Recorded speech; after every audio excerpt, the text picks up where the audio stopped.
the promise of the Spirit. Faith, hope, and love abide, and so every soul is blessed and made whole. The truth in our hearts is our guide. We are answering the call of love. Hands joined together as hearts beat as one. Emboldened by faith, we dare to proclaim we are answering the call of love. Sometimes we build a barrier to keep love tightly bound, corrupted by fear, unwilling to hear, denying the beauty we found. We are answering the call of love. Hands joined together as hearts beat as one. Emboldened by faith, we dare to proclaim we are answering the call of love. As Unitarian Universalists, we believe truth is larger than any one book or way. Religion and science go hand in hand. Integrity requires freedom of conscience.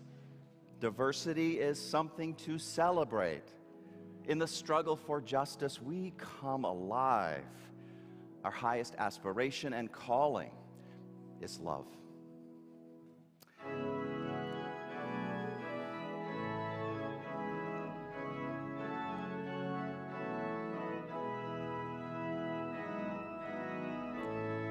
A bright new day is dawning, when love will not divide. Reflections of grace in every embrace, fulfilling the vision divine.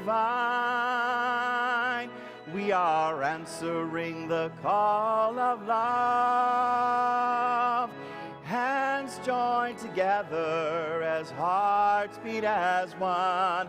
Emboldened by faith, we dare to proclaim we are answering the call of love. We are answering the call of love. Whoever you are, whomever you love, whatever path you are on, you are welcome here.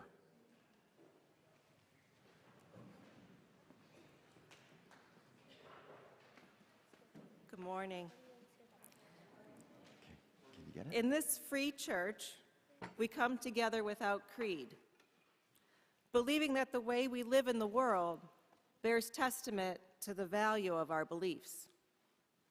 We light this chalice as a beacon of hope for all who have gathered here this day, for all who have ever walked through our doors, for those who may yet find this spiritual home, and for those whose paths may never cross our way. For all this, and for all those things we dare to hope and dream, we kindle our chalice flame this day.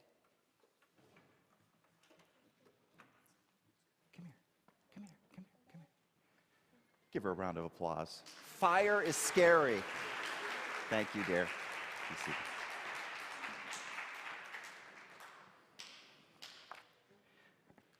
Well, happy Lunar New Year, everybody. Happy Lunar New Year. We are celebrating with over 1 billion people around the globe as the year of the rabbit gives way to the year of the dragon. Absolutely.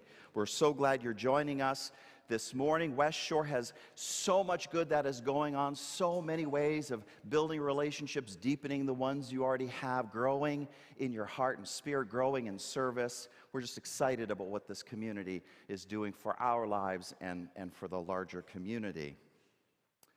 Now, one thing I'd like to remind you about is West Shore's food pantry. Our food pantry is open to anyone who needs food throughout the year, and use of our pantry is at an all-time high. Did you know that? All-time high. In response, our Social Action Committee is having a food drive to restock our pantry, and that drive is happening February 18th, next Sunday. Members of the committee are going to be handing you bags as you leave the sanctuary. Don't be afraid. Take one, take one. Fill it with non-perishable food items. Bring it back next Sunday. If you don't have time to shop, well, cash donations are always accepted. Your generous donations help anyone who's having a difficult time make ends meet. So that's what these bags are all about. And now, a public service announcement.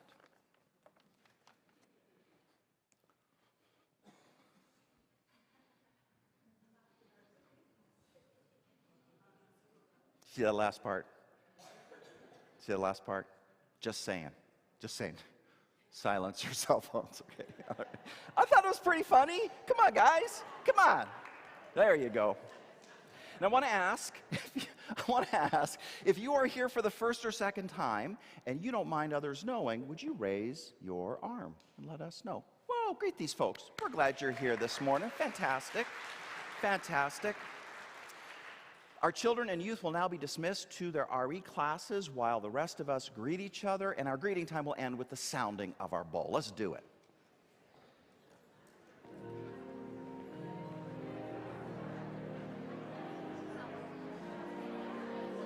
Hello, dear. Good morning to you. Good morning. I'm glad you're here. Good morning. Good morning. Good morning, dear.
We come to this good morning, remembering the journey of freedom. The land we are on was once another's.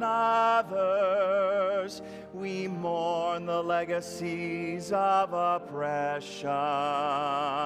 Healing is our way forward. Joy is the birthright of all.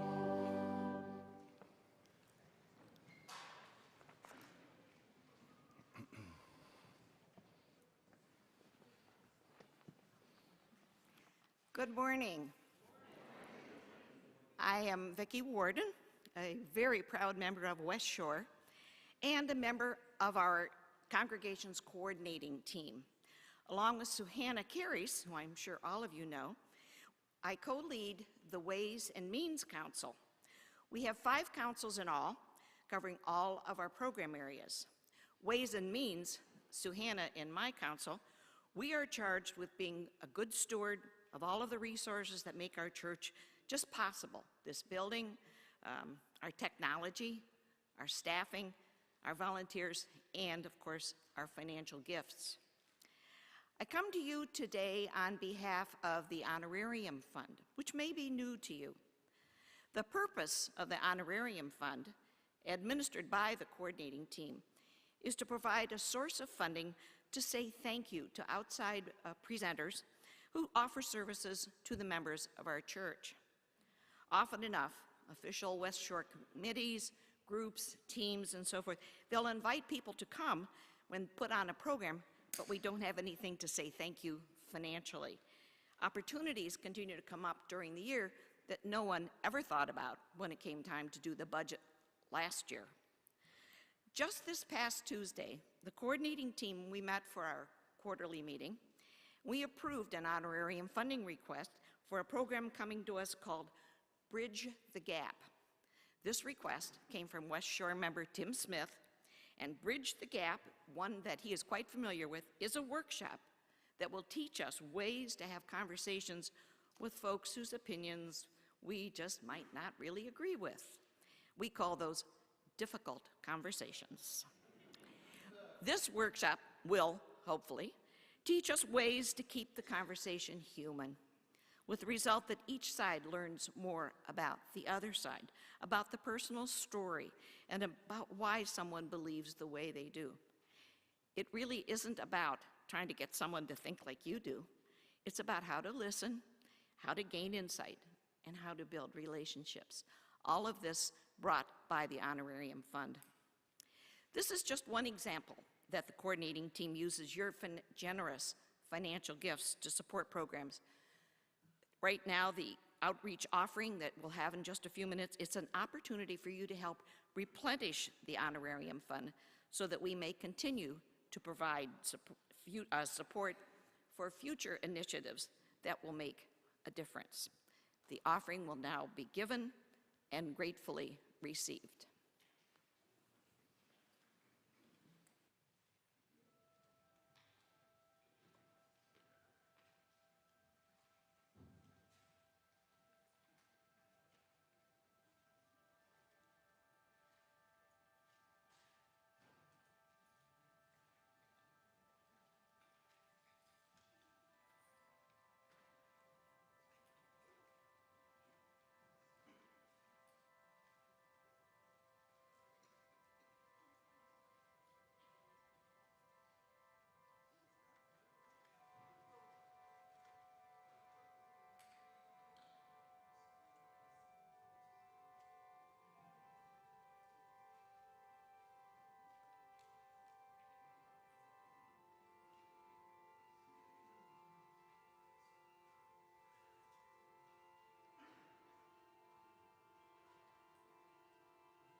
In human relationships, there is harmony, agreement. There's also discord, complexity.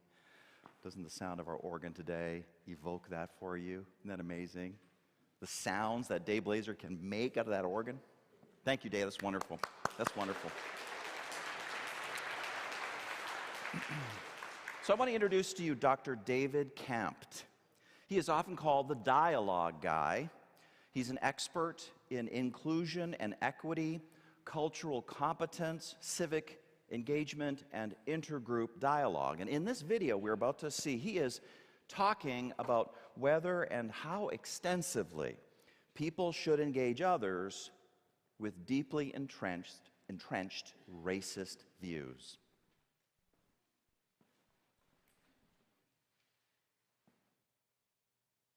We need white folks to remember that for hundreds of years, people of color have had to deal with people who had racist views, who said they loved them, or said they cared about them, doing something for them, and were not only abusive, but had racist views. And people had to play the long game on that. They had to hang in there and do something with their anger and frustration of it. I just can't deal with that person. So what I'm saying is, as we move to this new moment, part of what is important is that white folks decide, I can go to a place of center where I'm just not overwhelmed by somebody's racism. Now. Someone asked what to do with those who are unapologetically racist. Well, you have to make a decision. You have to make a decision about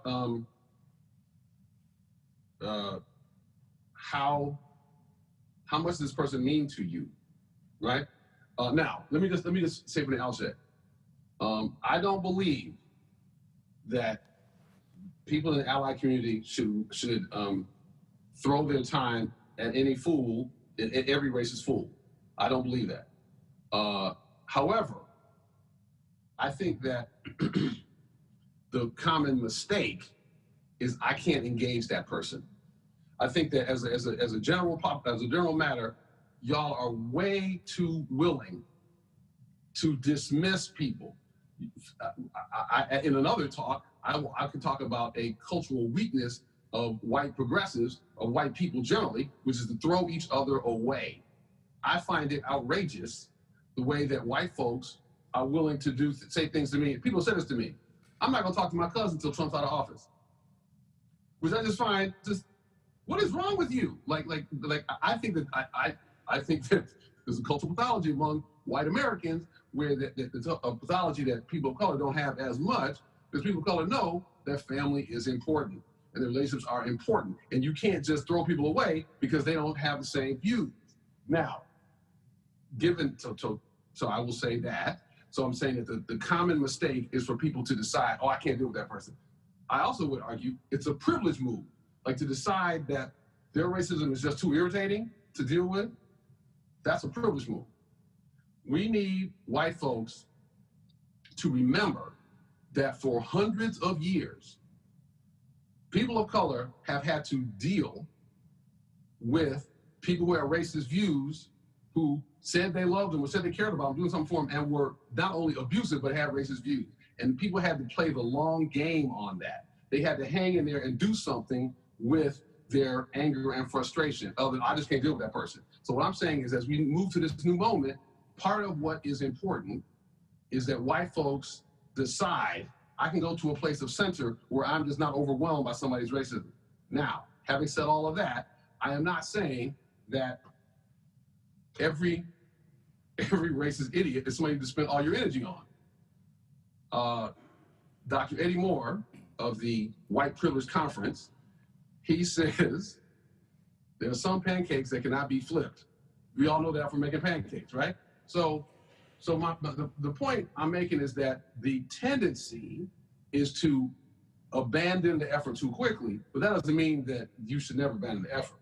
So yeah, there are people unapologetically racist, but if you have a relationship of trust with them, if you have seen that they sometimes are capable of empathy, if you have seen that they sometimes are capable of change, sometimes, then you need to make a decision about trying to work with that. The truth is, it's a move of spiritual growth for you to make the attempt to try to find a place within you that's centered, that you can manifest curiosity and get them talking about themselves, and to connect with them. I'm giving you the race method: reflect, ask, connect, and then tell a story to try to invite them to see racism in society by inviting them to see it within you.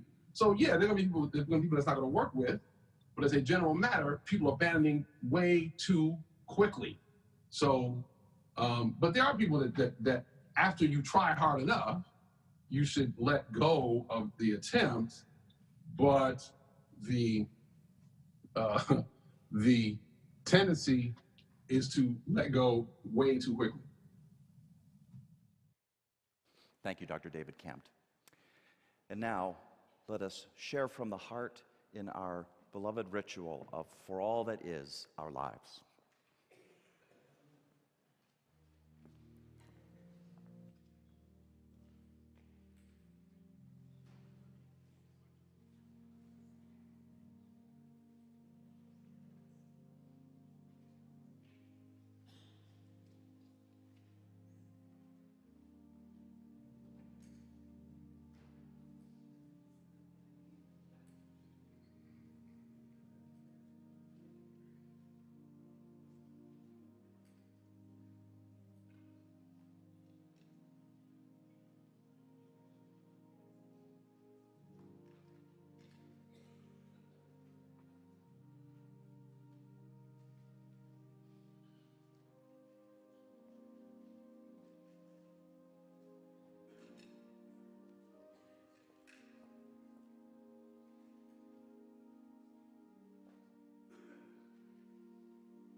All our joys, all our sorrows, the ones that are reflected on one of these yellow cards, the ones that are unspoken in our hearts.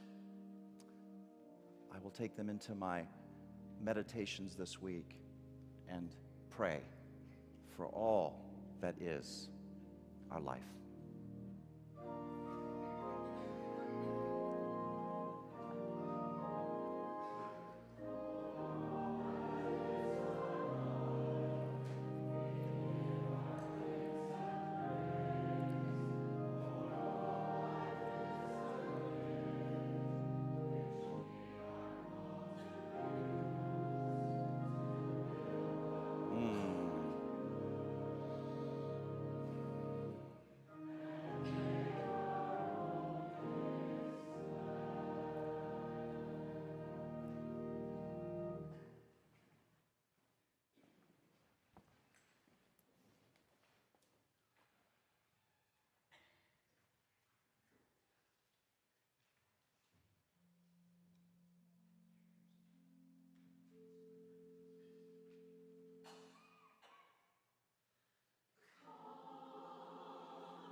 Tolerance.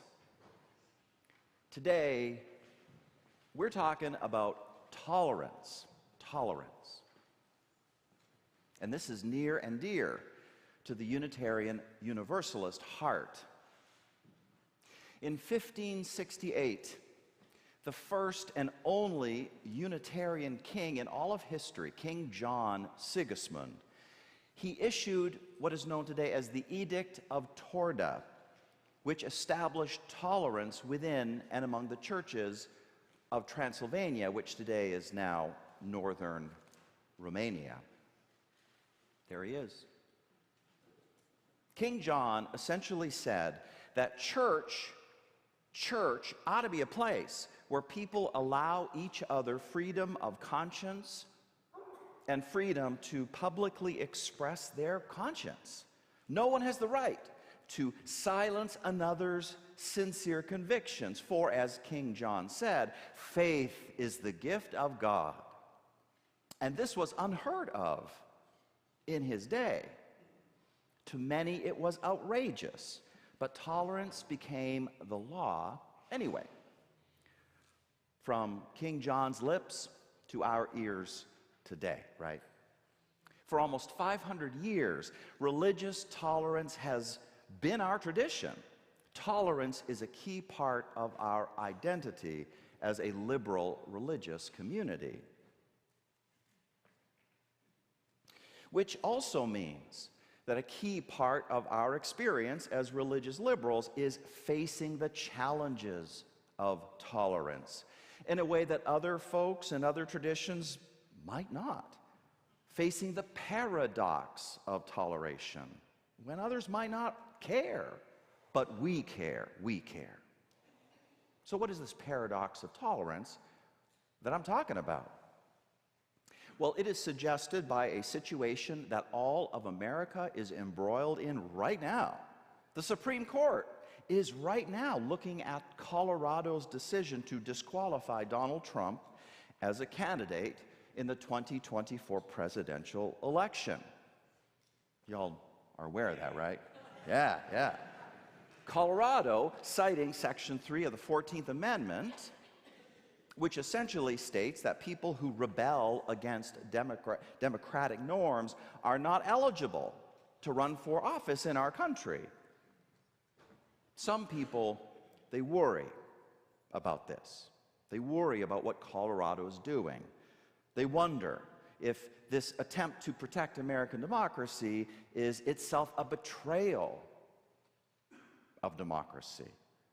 But if we do not protect democracy from people who show active contempt for democratic norms and the rule of law, how can we expect democracy to survive?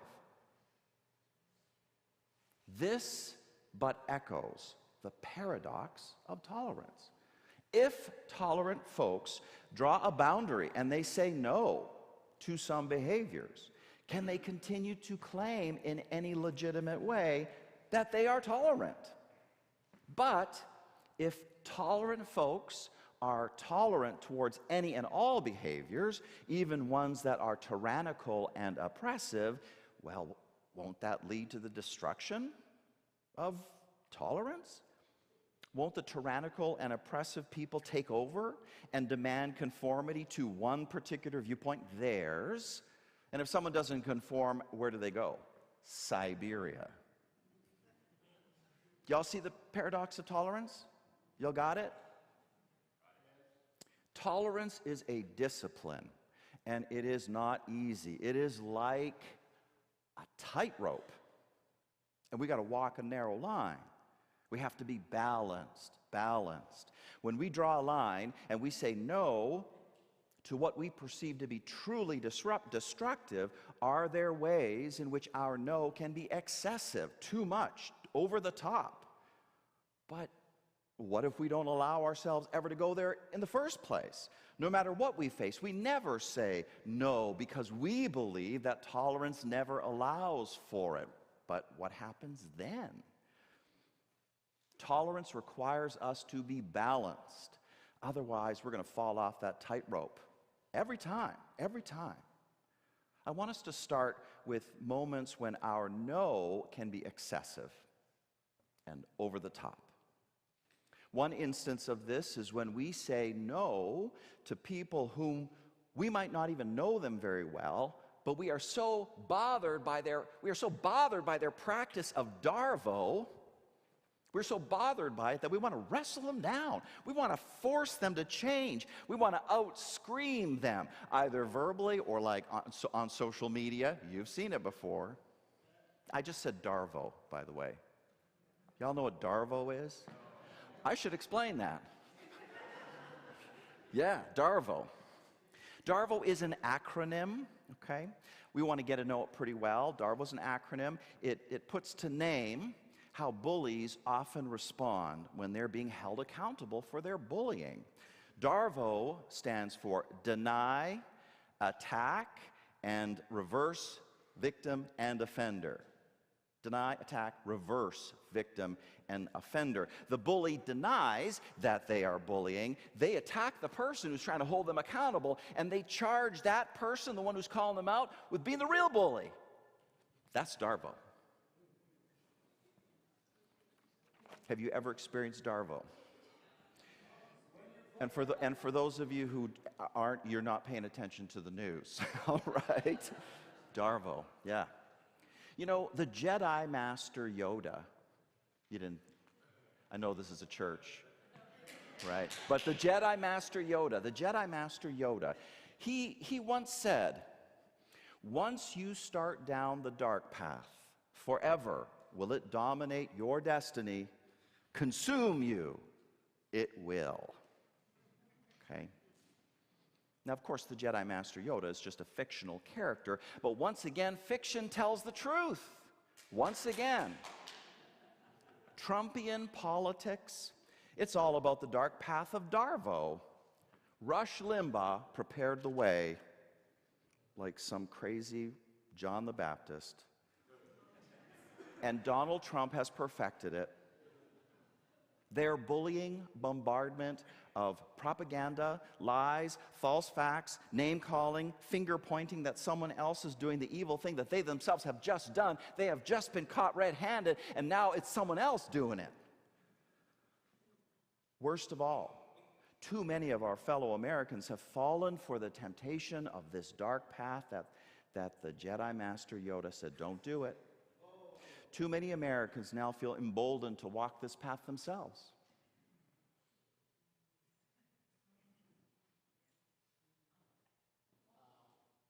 So when you encounter a would-be Trump or Rush Limbaugh, the question you must ask yourself is, how much does this person mean to me? You have to ask yourself this question. To fight battles with bullies you don't really know or you don't really have a relationship with them, it's going to exhaust you.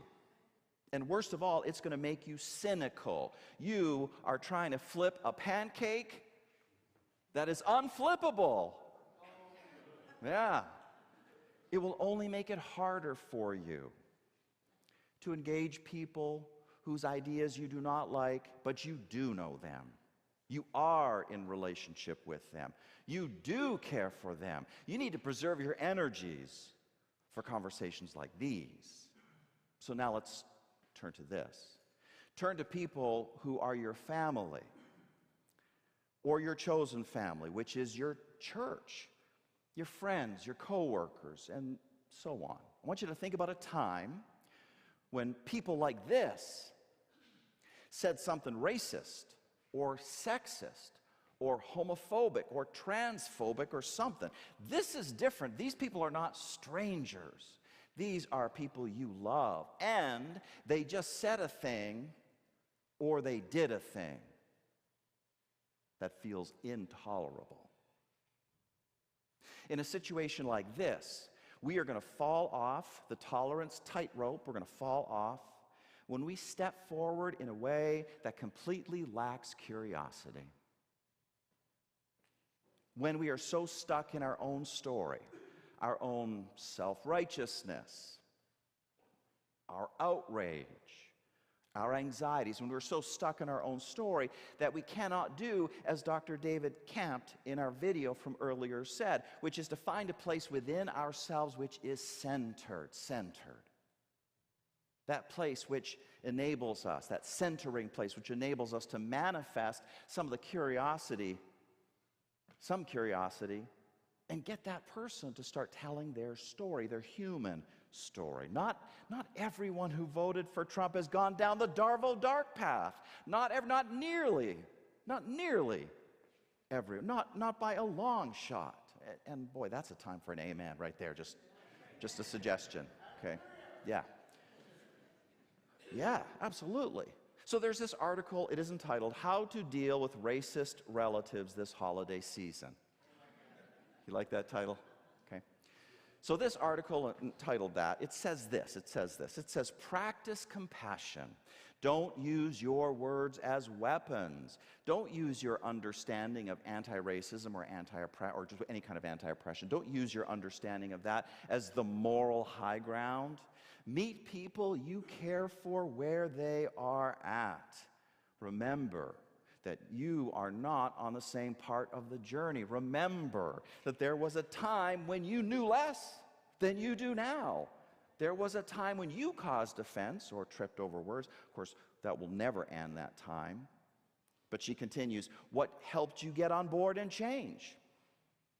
Being shamed or being compassionately informed?" And that last part is a great question to ask yourself. What helped you get on board and change? Being shamed or being compassionately informed?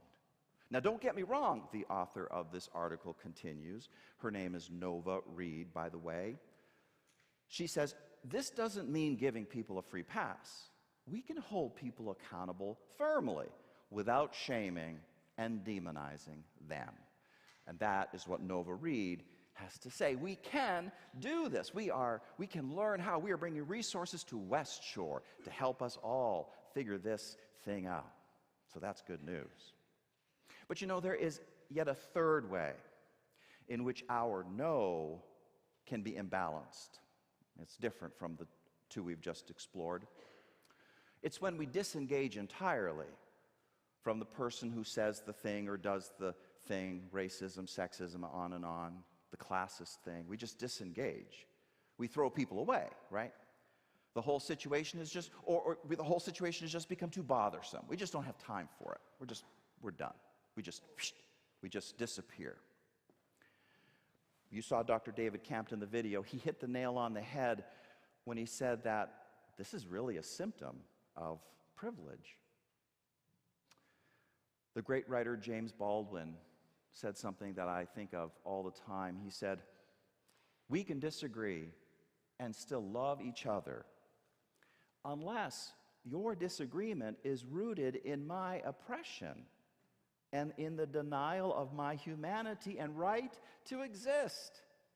And that's James Baldwin. He's a black man, he's a gay man, and he can't escape racism because he's black. He can't escape homophobia because he's gay.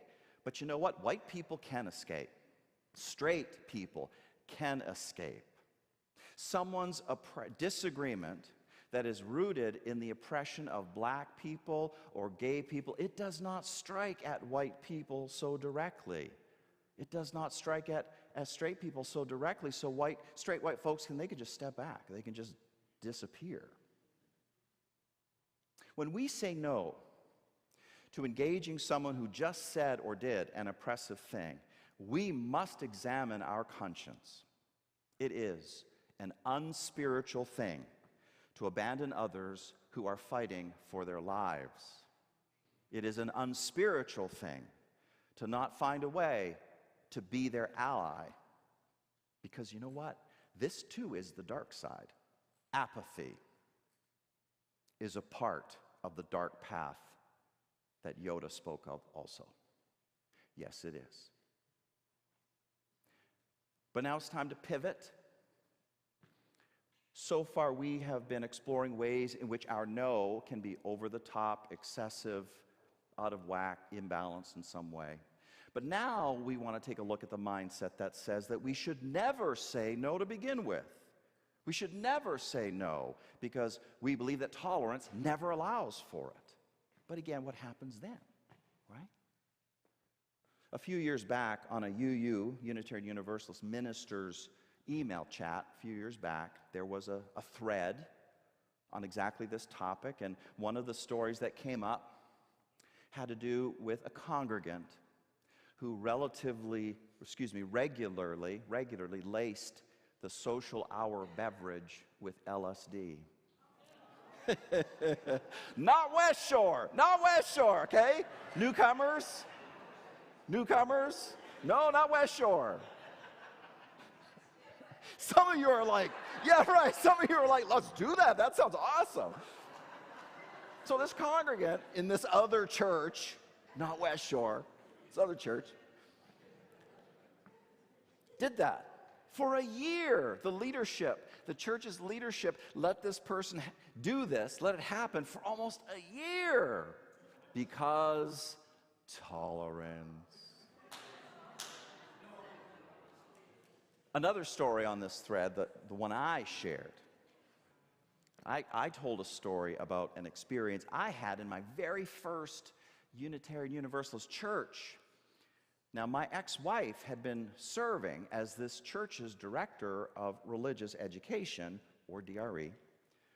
Now, one of the parents, whose name was Bill didn't like something. So one day, he berated my ex in public viciously. Another day, he did it again. And then he started sending abusive email after abusive email. It was horrible. It was horrible. Fellow congregants, including the leadership and the minister, they just sort of sighed and averted their eyes and said some version of, well, that's just who Bill is. You ever heard someone say that about someone? That's just who that person is. Is this truly what tolerance requires of us? Is it really to give bullies of one sort or another a pass? To keep on bullying? To allow ourselves to be repeatedly put before the line of fire? To allow ourselves to do that? I thought King John and his entire Edict of Torda thing was about freedom of conscience and the liberty to express sincerely held beliefs. That seems to me to be a very different thing from allowing bad, abusive behaviors to continue, okay?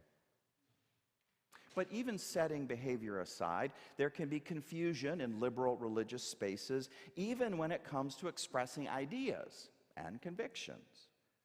My colleague, the Reverend Kathleen Korb, had this to say. She said, I once got in serious trouble with one of my congregants for what she considered my intolerance in religion. How dare I say that Unitarian Universalism is better than in any way than other religions? How dare I say that? Our truth is just as partial as that of others. Indeed, of course it is. All I could legitimately claim, said my congregant, is that Unitarian Universalism is better for me than other religions are. So that's what the Reverend Korb said. But she also followed up with this, which I think is kind of interesting. She's putting her finger on something.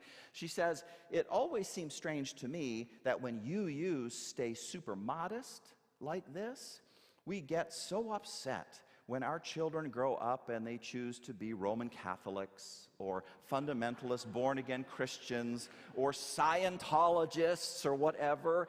And I'm just like, exactly. If there weren't something truly special and wonderful about this faith tradition, why would parents get so upset when their kids don't stay UU? And they join some ashram somewhere, or I don't know, do you know what I'm saying? What do you think? What do you think?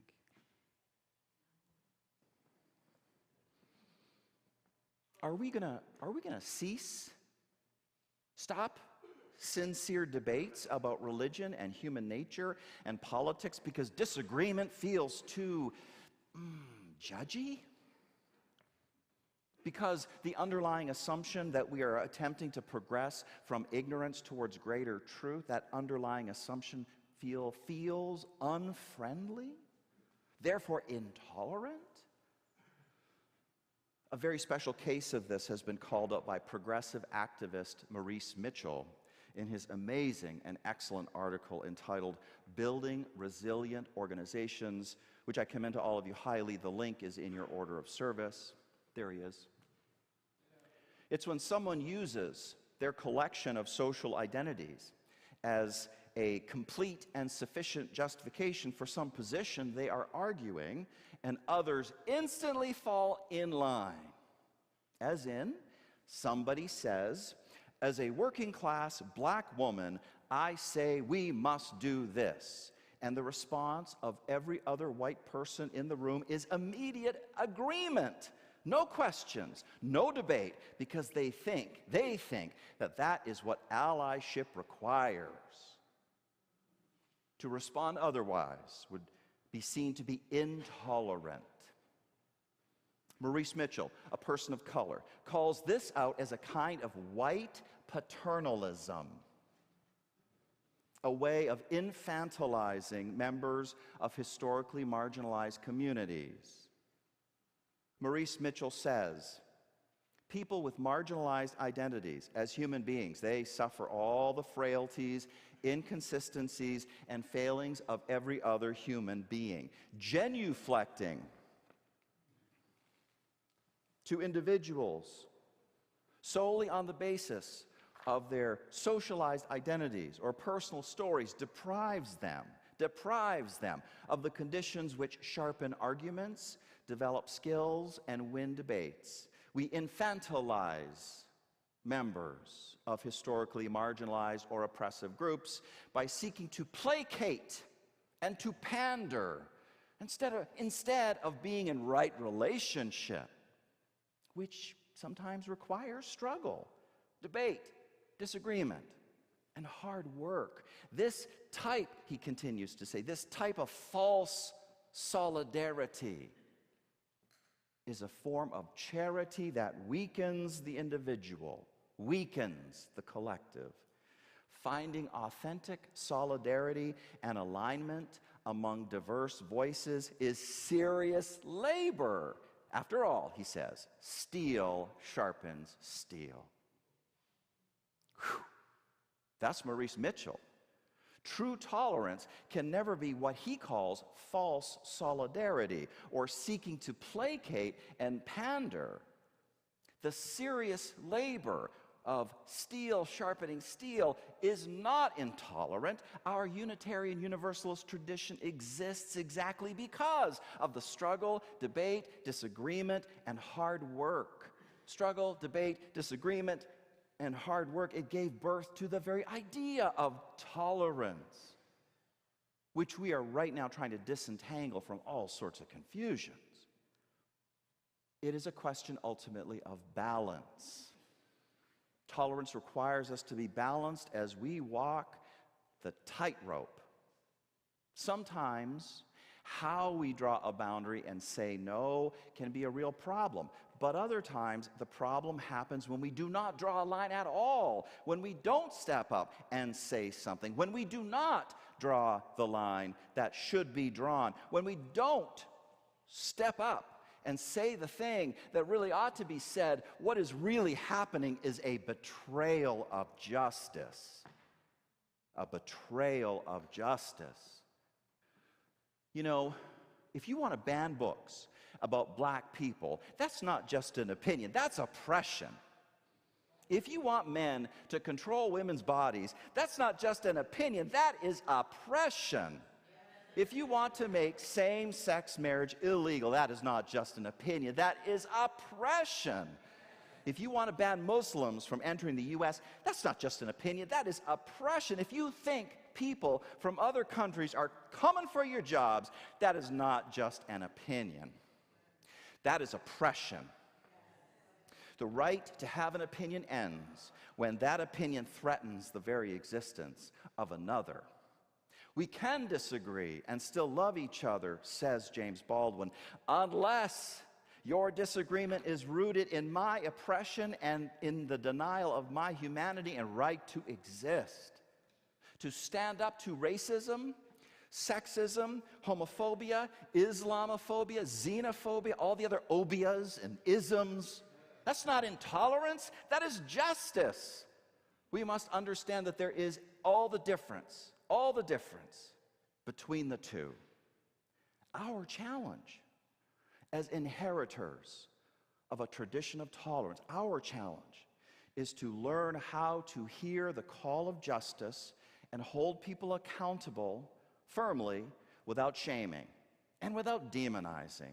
There are indeed ways of going way overboard about this stuff, which we looked at a moment ago.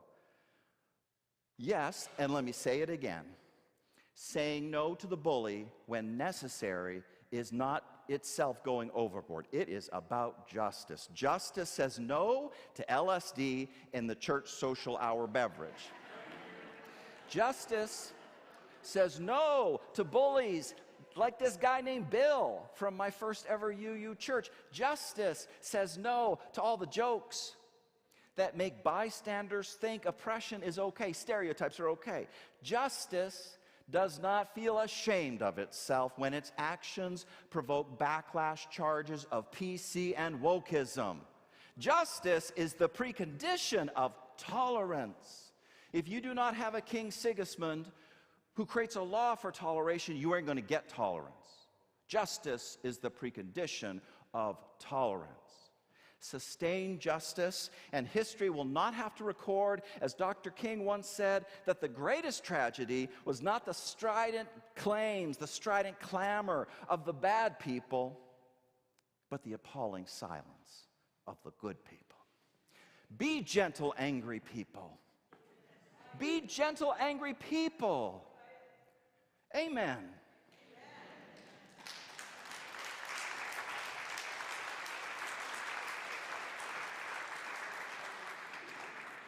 Let's say our extinguishing the chalice words together. We extinguish this flame, but not the light of truth, the warmth of community, or the fire of commitment.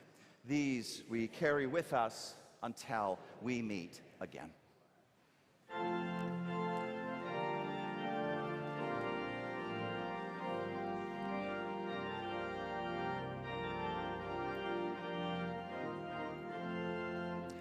We are a gentle, angry people, and we are singing, singing for our lives. We are a gentle, angry people, and we are singing, singing for our lives. We are a justice-seeking people, and we are singing, singing for our lives. We are a justice-seeking people, and we are singing, singing for our lives. We are young and old together, and we are singing, singing for our lives. We are young and old together, and we are singing, singing for our lives. We are a land of many colors, and we are singing, singing for our lives. We are a land of many colors, and we are singing, singing for our lives. We are gay and straight together, and we are singing, singing for our lives. We are gay and together, and we are singing, singing for our lives. We are a gentle, loving people, and we are singing, singing for our lives. We are a gentle, loving people, and we are singing, singing for our lives. Let's just lay it down. That's good, that's good, that's good. So I used to hate that hymn. I used to hate that hymn because I didn't like gentle, angry. That made no sense to me. But as you probably can imagine, I've come a long way in discerning what that might mean. Our tradition of tolerance, a gift to us that is over 450 plus years from King Sigismund, the only Unitarian king in history. That gift to us, it's that gift of walking that tightrope of tolerance. And you know what? If we walk it and we're all gentle, we won't draw boundaries where we need to, right? But if we're angry, oh my God, no one's going to be our friend. And that's just not going to advance the cause of justice. Gentle, angry. That's the balance point. So I commend that to you today. Think of it. Think on it. Be out there with the people you love who need you, Go in peace.